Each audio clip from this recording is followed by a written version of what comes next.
सुखी घर कैसे बनता है? दुनियावी साजो सामान से, आसाइशों से, या मियां बीवी के आपस के ताल्लुकात और रिश्तों से?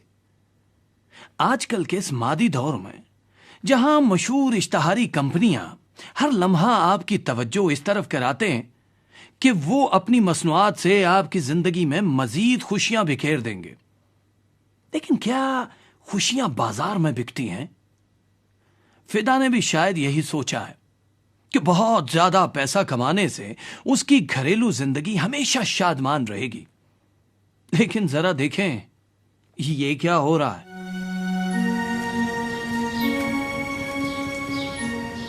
जीनत बताओ तो ऐसी क्या परेशानी है? शबाना, अब तो मैं बिल्कुल मायूस हो गई हूँ। कुछ पता तो चले। मेरा शौहर मेरे पे तवज्जो ही नहीं देता। कब से? अब तो यूँ लगता है शुरू से ही। लेकिन पहले तो तुमने। महसूस तो हमेशा से कर रही थी, लेकिन ख्याल था वक्त के साथ साथ बदल जाएंगे। अब तो बेटी भी 3 साल की हो गई है, लेकिन वो। क्या भाई ने कुछ कहा है? कहना क्या है, ना ही कभी मुझे बाहर लेके जाते हैं और ना ही किसी बात में मुझे एतमाद में लेते। रुपये पैसे की तो तुम्हें कमी नहीं। यूँ तो साल भर से मसरूफियत का बहाना चल रहा है। 3 महीने से रात देर से आती है, सुबह जल्दी चले जाती है। फल सब्जी पैसे हर चीज़ आती है, लेकिन मेरी ज़रूरत ये सब चीज़ें नहीं। शौहर के साथ वक्त गुजारना भी। तो उनसे पूछ लो। मैं डरती हूँ शायद उन्हें ये बात अच्छी ना लगे। कोई वजह तो होगी। शायद मैं उन्हें पसंद नहीं। मेरी अम्मी बचपन ही से कहती रही कि मैं अपनी बहनों के मुकाबले में आम शक्ल और सूरत की लड़की हूँ। शायद वो भी ये सोचते हैं। मायूस होने की ज़रूरत नहीं। बस शबाना, मैं अम्मी की तरफ जा रही हूँ और अब बस वहीं रहूँगी। अरे क्यों? पता शबाना, 1 हफ्ते से रोज़ाना खाना खा के आते हैं और सुबह नाश्ता किए बगैर ही चले जाते हैं। तुम उनसे बात करो। नहीं शबाना, बस अब नहीं।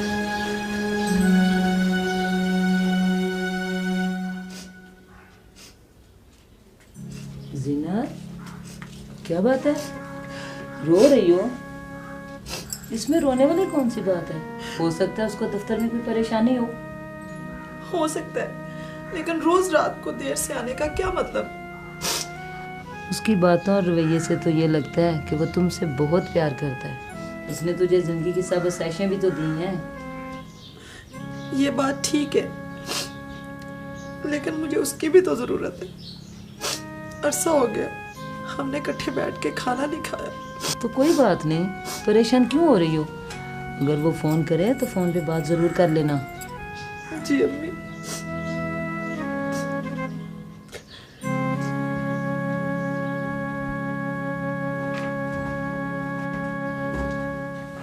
अस्सलाम वालेकुम। वालेकुम अस्सलाम। क्या बात है, खैरियत तो है ना? बेटा, तुम्हारी और जीनत की लड़ाई हुई है? नहीं तो। लेकिन बहू नाराज होकर मैके क्यों चली गई? मुझे वाकई नहीं पता। फिर मेरी मुलाकात भी इन दिनों जीनत से बहुत कम हुई है, मसरूफियत की वजह से। साथ वाली शबाना बता रही थी आप लोग आपस में लड़ते हैं।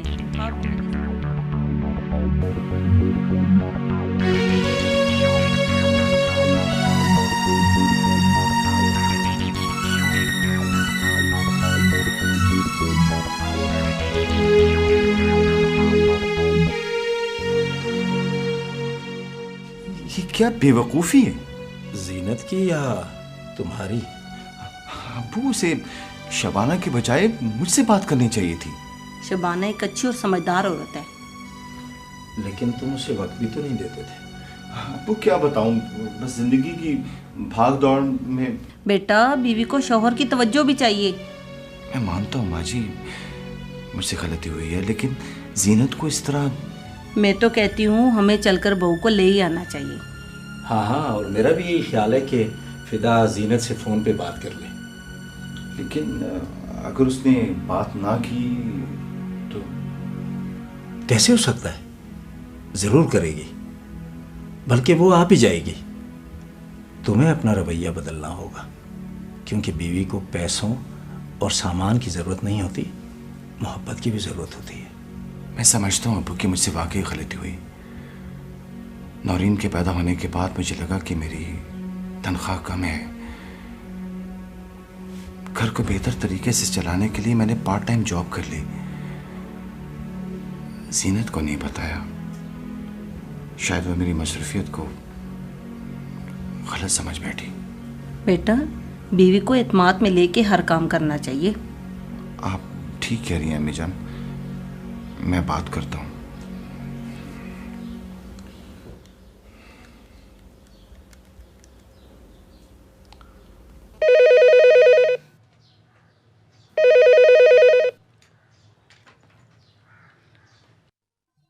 हेलो।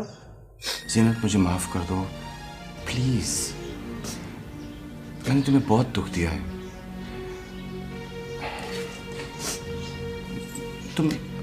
तुम सुन रही हो ना जीनत? मैं तुम्हें और नौरीन को बहुत अच्छी जिंदगी देना चाहता हूँ, इसलिए तुम्हें बताए बगैर मैंने पार्ट टाइम जॉब कर ली। I'm so sorry। तुमने मुझे पहले क्यों नहीं बताया? जीनत, फोन बंद नहीं करना। देखो मैंने कहा ना, मुझे माफ कर दो। अच्छा तुम तैयार हो जाओ, मैं तुम्हें लेने, बल्कि हम सब तुम्हें लेने आ रहे हैं। Please Zeenat. ओके खुदा हाफिज। खुदा हाफिज।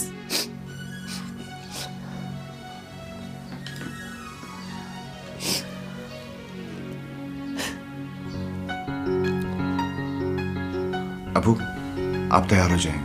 मैंने जीनत से कहा है कि हम सब उसे लेने आ रहे हैं। हाँ हाँ, क्यों नहीं, हम सब चलेंगे। जैसे कि उसे तुम्हारी शादी पर लेने के लिए गए थे, लेकिन इस दफ़ा एक ख़ास बात है, वो ये कि इस बारात में तुम्हारी ये बेटी भी शामिल होगी। हाँ, ये भी बात सच आएगी ना? आ जाओ।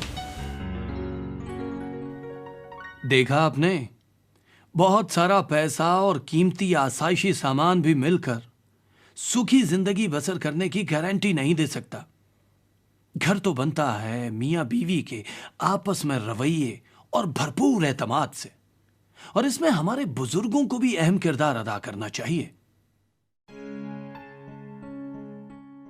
अब आप अपनी अज़दवाजी और खानदानी जिंदगी बेहतर बनाने के लिए जरा सोचिए,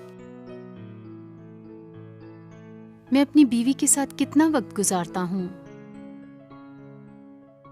क्या मैं अपने काम पर ज्यादा वक्त गुजारता हूँ सिर्फ पैसा कमाने की कोशिश में?